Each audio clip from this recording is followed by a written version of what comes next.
በስመ አብ ወወልድ ወመንፈስ ቅዱስ አሐዱ አምላክ ዘሞተሰ አይረፈ ባህቱ ግበር ሎቱ ተዝካሮ።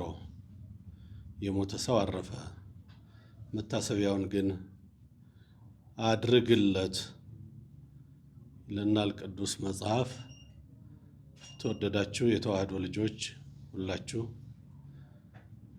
ወንድማችን ረዳት ፕሮፌሰር አብነት አስራት በዚህ ዓለም እረፍት የሚባል እፎይታ የሚባል ያልነበረው ሌሊትም ቀንም ስራ ላይ፣ ጥናት ላይ፣ ትምህርት ላይ፣ መማር ላይ፣ ማስተማር ላይ፣ ለተቋም አገልግሎት ሩጫ ላይ ብቻ የነበረው ወንድማችን መሆናቸውን ለማሳሰብ እንወዳለን። በዚህ ዓለም እረፍት አልነበራቸውም ስንላችሁ ግን ሀብቴ፣ ንብረቴ፣ ቤቴ፣ ልጆቼ፣ ቤተሰቦቼ፣ እናቴ፣ ርስቴ፣ ጉልቴ በሚል አስተሳሰብ አይደለም። ከዚህ ዓለም ከብርባይ ልቡና በመውጣት ለተቋም አገልግሎት፣ ለእውቀት፣ ለመንፈሳዊ ሕይወት በትግሃ ሌሊት የነበሩ ወንድም መሆናቸውን ለማሳሰብ ያህል ነው። ከዚህም አንጻር ይማራሉ፣ ያስተምራሉ፣ ያሰለጥናሉ።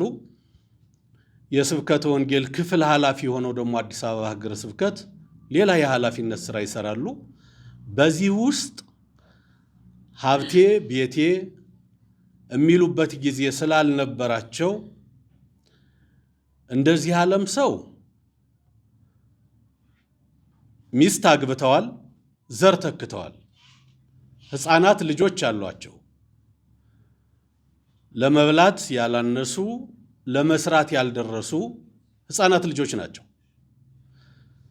እነዚህን ልጆች የማሳድግበት ቤት ልስራላቸው፣ ጥሪት የሚሆን ሀብት ላካብትላቸው የሚል አስተሳሰብ አልነበራቸውም። ለዚህ የሚሆን ጊዜም አልነበራቸውም። ወንድማችን ተቋማዊ አስተሳሰብ የነበራቸው የቤተ ክርስቲያን የሃይማኖት ፍቅር የነበራቸው በጽና ሃይማኖት በምግባረ ቅንነት ያገለግሉ የነበሩ ወንድማችን ስለሆኑ የቤተ ክርስቲያን ጉድለት፣ አሁን ያለው የምግባር ጥመት፣ የሚታዩ ጥቃቅን ነገሮች ለምን ተፈጠሩ? ለምን እንዲህ ይሆናል?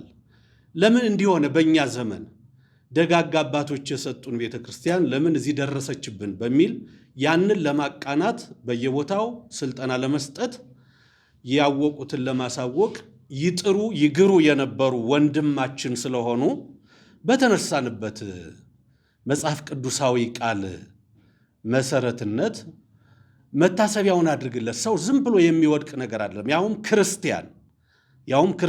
የክርስቲያን አባት ካህን፣ በጥባት የሚያገለግል ካህን፣ ቅን አገልጋይ የነበረ ካህን ዝም ብሎ የምንረሳው አይደለም። ብዙ አሻራዎች አሉት። በዚያው ላይ ወልደው ያሳደጉ ጧሪ የሌላቸው ልጄ ደረሰ ነገ ዶክተር ሆኖ ይጦረኛል የሚሉት ልጃቸውን ያጡ አቅመ ደካማ እናት አሏቸው። ተምረው ለወግ የሚደርሱ ልጆች አሏቸውና እነዚያን ልጆች ማደሪያ መስጠት፣ እነዚያን ልጆች እንዲማሩ አድርጎ ማብቃት አሻራ ነው። እሱ መታሰቢያ ነው። እሱ ትልቁ መታሰቢያችን ልጆቻቸውን መርዳት ነው። ልጆቻቸውን በቦታቸው መተካት ነው። እሳቸውን አክለው እሳቸውን መስለው እናት ቅድስት ቤተ ክርስቲያንን ሲያገለግሉ ማየት፣ እሳቸውን መስለው ማግኘት በጎ ምኞታችን ስለሆነ ነገ በሚቀጥለው ቅዳሜ በ24 በቅድስት ሥላሴ መንፈሳዊ ዩኒቨርሲቲ በትልቁ አዳራሽ በምናደርገው የመታሰቢያ ጸሎት እንድትገኙ፣ አብረን እንድትጸልዩ፣ እንድንማር እንድትማሩ፣ እንድንዘምር እንድትዘምሩ፣ መታሰቢያቸውን እንድናደርግ ለማሳሰብ እንወዳለን። የካህኑ በረከት የአባታችሁ በረከት ይድረሰን ይድረሳችሁ። የቤተ ክርስቲያን አምላክ ሁላችንንም ያስበን፣ በረድኤት ያስባችሁ። እስካሁን ለምታደርጉትም ነገር አስተባባሪ ኮሚቴው በብፁዕነታቸው የተሰየመው በብፁዕ አቡነ ሕርያቆስ ይሄን አስተባብሮ ሥርዓተ ቀብር እንዲያስፈጽም፣ ሐውልት እንዲያሰራ፣ ልጆቻቸውን በአግባቡ ማጽናናት፣ መርዳት፣ ማገዝ እንዲችል የተሰየመው ኮሚቴ ላደረጋችሁት አስተዋጽኦ ሁሉ ከልብ በቅድስት እናት ቤተ ክርስቲያን ስም እናመሰግናለን። በረከታቸው ይድረሳችሁ፣ እግዚአብሔር ይስጥልን። በዕለቱ ደግሞ በሰላም ያገናኘን። በስመ አብ ወወልድ ወመንፈስ ቅዱስ አሐዱ አምላክ አሜን። ተዘከሩ መኳንንቲክሙ ዘነገሩክሙ ቃለ እግዚአብሔር። የእግዚአብሔርን ቃል የነገሯችሁን ዋኖቻችሁን አስቡ ብሎ ሐዋርያው ቅዱስ ጳውሎስ እንደነገረን ያው ከዚህ በፊት ክቡር አባታችን መላከ ፀሐይ ለመለኮትና የህብረታችን ዋና ሰብሳቢ ክቡር በኩረቱ ጓን ፈንታገላው ዶክተር በሰጡት መግለጫ ላይ ተጨማሪ ማብራሪያ የሚያስፈልገው ነገር ቢኖር ምንድነው አብነት አስራትን እንግዲህ ያወቅነው ብዙዎቻችን በተለይ አብዛኛው የኦርቶዶክስ ተዋሕዶ እምነት ተከታይ በመላው ዓለም የሚገኘው ያወቃቸው ከሞታቸው በኋላ ነው።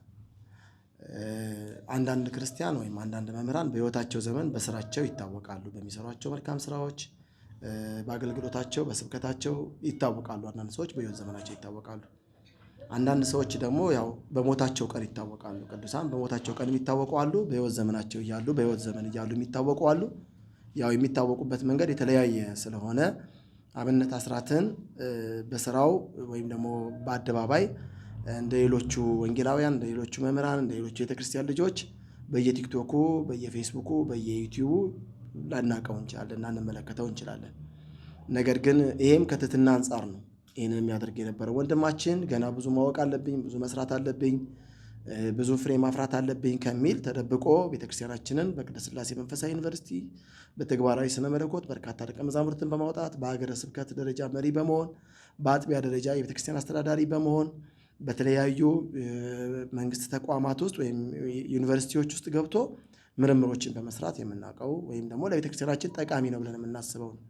ስለዚህ በርካታ ስራዎች በእሱ አማካኝነት ቤተክርስቲያናችንን የምትጠቀምበት እኛም የተጠቀምንበት በርካታ ስራዎችን ሰርቷል። ስለዚህ ይህንን በማስመልከት ስራዎቹ ምን ነበሩ፣ ምን ሰርቶ አለፈ፣ እንዴት እንዘክረው፣ እንዴት እናስበው የሚል መርሃ ግብር ነው የመስከረም 24 2018 ዓ.ም ከቀኑ 7 ሰዓት ተኩል ጀምሮ የሚደረገው መርሃ ግብር አብነት አስራት ምን ሰርቶ አለፈ፣ ምን አደረገ፣ ለቤተክርስቲያን ምን ጥቅም ነበረው፣ ምን አይነት እውቀት ነበረው፣ ምን አይነት ሰው ነበረ የሚለው ከሱም ደግሞ ተነስተው በርካታ ደቀ መዛሙርት አሉ፣ በርካታ መምህራን አሉና የእሱን አርአያ ፍኖት ተከትለው የሃይማኖታቸውን ፍሬ የወንድማችን የሃይማኖቱን ፍሬ እያዩና እየተመለከቱ በእምነትም በምግባርም እንዲመስሉት የሚችሉ ወጣቶችን ለማፍራት የሚያስችል መርሃ ግብር አዘጋጅተናል ማለት ነው። ለዚህ መርሃ ግብር ሁሉም እንዲገኝ እናሳስባለን በተሰጠው መግለጫ መሰረት። ሁለተኛው ግን በጣም እንዲታወቅ የምንፈልገው ነገር ምንድነው? ዓለም የራሷን ታዋቂ ሰው መንገድ ትሰይምለታለች፣ ሐውልት ታቆምለታለች፣ አደባባይ ትመሰርትለታለች፣ ሆስፒታል ትገነባለታለች። በተለያየ መንገድ በተለያዩ ሚዲያዎች ስለዛ ሰው ሚዲያዎች ሁሉ እየቀረቡ ዘፈን ይዘፍኑለታል፣ አዝማሪ ይዘምርለታል፣ ብዙ ነገር ይታወቃል። እንዲህ አይነት የቤተክርስቲያን ልጆች እንዲዘመርላቸው አይደለም የሚሰሩት ስራ። በእርግጥ እንዲዘመርላቸው አይደለም የኛ የቤተክርስቲያን አባቶች እንዲዘመርላቸው ሳይሆን የሚሰሩት ስማቸው በሰማይ እንዲጻፍላቸው ነው። በዚህ ምድር ላይ ደስታን እንዲያገኙ፣ ሰላም እንዲያገኙ፣ እንዲታወቁ፣ እንዲነገርላቸው አይደለም መስራት ያለባቸው። ነገር ግን ደግሞ ከነሱ ፍሬ ከነሱ የሃይማኖት ፍሬ ከነሱ መልካም ምግባር ደግሞ እኛ መማር ስለሚገባን ዓለም ማወቅ አለበት። ስለዚህ ለነዚህ መምህር ደግሞ ቤተሰቦቻቸው ተበትነው ልጆቻቸው ገና ወተት ገና እየተጋቱ ያሉ ወተት እየጠቡ ያሉ የእናታቸው ወተት የእናታቸው እንክብካቤ የሚያስፈልጋቸው ህፃናት ለማልቀስ እንኳን አቅም የሌላቸው ህፃናት በእጃችን ላይ ያሉ የኛ የመላው ኦርቶዶክሳውያን ዕዳዎች ናቸው፣ የኛ ሸክሞች ናቸው። መምህራችን ለቤተ ክርስቲያን ሲሉ ደክመው ወጥተው ወርደው ከዚህ ዓለም በድካም አርፈዋል። ቀጣዩስ ልጆቹ ምን መሆን አለባቸው? ስለዚህ እነዚህ ልጆች ደግሞ ልናስባቸው፣ ልንንከባከባቸው፣ ልናሳድጋቸው፣ ልናስተምራቸው ይገባል ማለት ነው። ዓለም የነገስታቱን ልጆች ወስደው መቃብራቸውን በቱሪዝም ታስጎበኛለች። የኛ ደግሞ የቤተክርስቲያናችን ልጆች ደግሞ ልናሳድጋቸው፣ ልንከባከባቸው ስለሚገባ መስከረም 24 ቀን ልጆቹን እንዴት እናሳድግ፣ እንዴት አድራ እንወጣ፣ እንዴት አድራቸውን እንቀበል፣ የእሳቸውን ኃላፊነት እኛ እንወጣ የሚልም በዚሁ አጋጣሚ መርሃ ግብር የተያዘ መሆኑን እንድታውቁ እንፈልጋለን። መላ ኦርቶዶክሳውያን በየአውደ ምሕረቱ እየተገኘ የጠየቅናቸው ክርስቲያኖች በሙሉ የሚገባውን አስተዋጽኦ አድርጋችኋል። በመስከረም 24ቱ ደግሞ በጣም በርካታ ሰዎች እንደሚገኙ እምነት አለን። የመግቢያ ትኬቱን በርካታ ሰዎች ወስደዋል። ነገር ግን በዕለቱ ደግሞ የጠራናቸው እንግዶች አሉ። መላው ኦርቶዶክሳውያን በሙሉ ለዚህ በጎ ምግባር፣ በጎ ዓላማ፣ በጎ ድጋፍ እጃችሁን የምትዘረጉ ቅን ልቦና ያላችሁ መልካም አስተሳሰብ ያላችሁ ክርስቲያኖች በሙሉ የቤተ ክርስቲያን ጉዳይ ነው ብላችሁ በየጫካው፣ በየገደሉ፣ በየተራራው፣ በየገጠሩ እየዞራችሁ የምታገለግሉ በእነዚህ ሚዲያዎች አማካኝነት ይሄ ጥሪ የደረሳችሁ በሙሉ በዕለቱ ተገኝታችሁ እኛስ ለወንድማችን ምን እናድርግ፣ ከበረከቱስ እንዴት እንካፈል ብላችሁ ይህንን ጥሪ ሰምታችሁ እንድትመጡ በእግዚአብሔር ስም ጥሪያችን እናቀርባለን። እግዚአብሔር አምላክ ከሁላችን ጋር ይሁን። የወንድማችን የተክለ ጻድቅን ነፍስ በደጋጎቹ በቅዱሳን እቅፍ ያሳርፈልን።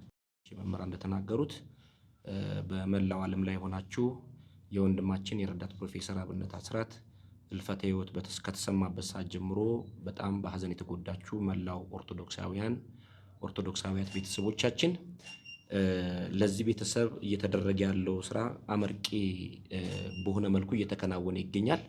አሁን በቀጥታ ላይቭ የምትከታተሉና እንዲሁም ደግሞ ይሄ መርሃ ግብር ይሄ የሚተላለፈው መልእክት ኤዲት ተደርጎ በእያንዳንዳችሁ ጆሮና አይን የሚደርስበት ሰዓት በሚደርስበት ጊዜ ይሄን ቤተሰብ በዕለተ ቀኑ መስከረም 24 በሚደረገው የመታሰቢያ ቀን ላይ ፕሮግራሙ እንደተጠበቀ እናስኬደዋለን ተብሎ ይታመናል።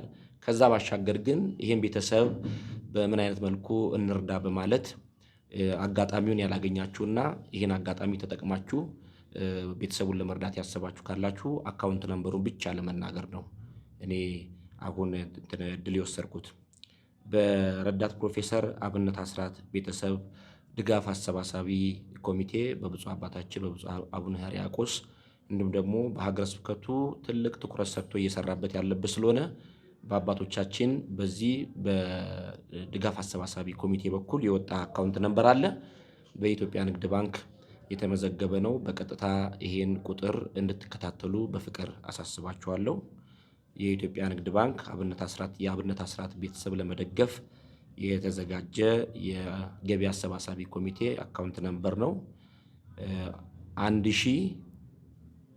1071 84 63 843 የኢትዮጵያ ንግድ ባንክ። አንድ ደግምላችኋለሁ። በአብነት አስራት ቤተሰብ ድጋፍ አሰባሳቢ ኮሚቴ የተዘጋጀ አካውንት ቁጥር ነው 1071 84 63 843 የሚል ነው። እንዲሁም በተለያዩ የገቢ ማስገቢያዎች በቴሌብር አይነት መንገዶች ደግሞ የምታስገቡ ካላችሁ በዚህ ኮሚቴ ሰብሳቢ በሆኑት በክቡር መላከ ፀሐይ በኩል የተመዘገበ በተለይ ደግሞ በቴሌብር ለማስገባት የምታስቡ ካላችሁ ቀጥታ ቴሌብር የሚያውቀው ያንን አካውንት የከፈተውን አካል ስለሆነ የዚህ የድጋፍ አሰባሳቢ ኮሚቴ ሰብሳቢ አባታችን ናቸው። በእሳቸው ስም ስለሚመጣላችሁ ቀጥታ አድራሻ የሚያደርገው የረዳት ፕሮፌሰር አብነት አስራት የቤተሰብ ድጋፍ ማሰባሰቢያ የተከፈተውን አካውንት ነው አድሬስ የሚያደርገውና አሁንም ነገ ከነገ ወዲያ ለመርዳት የምታስቡ ይህን ታሳቢ ማድረግ እርዳታችሁ እንድትለግሱ ነው። ልጆቹ በጣም የሚያሳዝኑ ናቸው። ብዙ ችግር አለ ቤት ውስጥ። እዚህ አደባባይ ላይ የማይነገሩ ችግሮች አሉ። ነገ ከነገ ወዲያ ይሄን አዋተን የራሳችን አስተዋጽኦ ካደረግን በኋላ ችግሩ ይቀረፋል ብለን እናምናለን። እግዚአብሔር አምላካችን የአባታችን በረከት እንዲያሳድርብን ነፍሱን ከቅዱሳን ጎራ እንዲደምርልን ፈቃዱ ይሁንልን። አመሰግናለሁ። እግዚአብሔር ይስጥልን። አብነታችንን እናስበው። አብነታችንን እናስበው። አብነታችንን እናስበው። አብነታችንን እናስበው። አብነታችን ስንል ባሪያ ክህነት በትግሃ ሌሊት ሰርቶ ባለመጥገብ እና በፍጹም ክህነት አብነታችን ስለሆነ ነው። ስምን መልአክ ያወጣዋል እንዲሉ አበው ስሙ ከግብሩ ጋር የተዋሃደለት በምንም ረገድ የሚዲያ ሰዎችም ኦርቶዶክሳውያንም እማታፍሩበት ንጹህ፣ ትጉህ፣ እውነተኛ እንደ ስሙ አብነት የሆነ ካህን አባት በመሆኑ ነው አፋችንን ሞልተን የምንናገረው። የዚህን ካህን ልጆች ሜዳ ላይ መተው አባት አልባ ጓለማውታዎች ማድረግ የቤተ ክርስቲያንን አደራ መብላት ነው። የዚህን ካህን እናት ጧሪ ቀባሪ አልባ ሐዘንተኛ አድርጎ መተው የቤተ ክርስቲያንን አደራ መብላት ነው። 46 ዘመን የኖረ ካህን በ46 ዘመኑ እረፍት የሚባል የማያውቅ ቃል እግዚአብሔር ከአንደበቱ ያልተለየ የሚያኮራ አንዳንድ ጊዜ እንዴ እኔ በሆንሁ እስክትሉ ድረስ የምትቀኑበት ካህን እንጂ የምናፍርበት ስላልሆነ ኦርቶዶክሳውያን ከታደላችሁ የቤተ ክርስቲያን መልእክት ነው፣ የአባቶቻችን መልእክት ነው። ከበረከቱ ተሳተፉ። እግዚአብሔር ያግዛችሁ። አብነታችሁን አስቡ፣ አብነታችንን እናስበው። እግዚአብሔር ይስጥልን። እናመሰግናለን።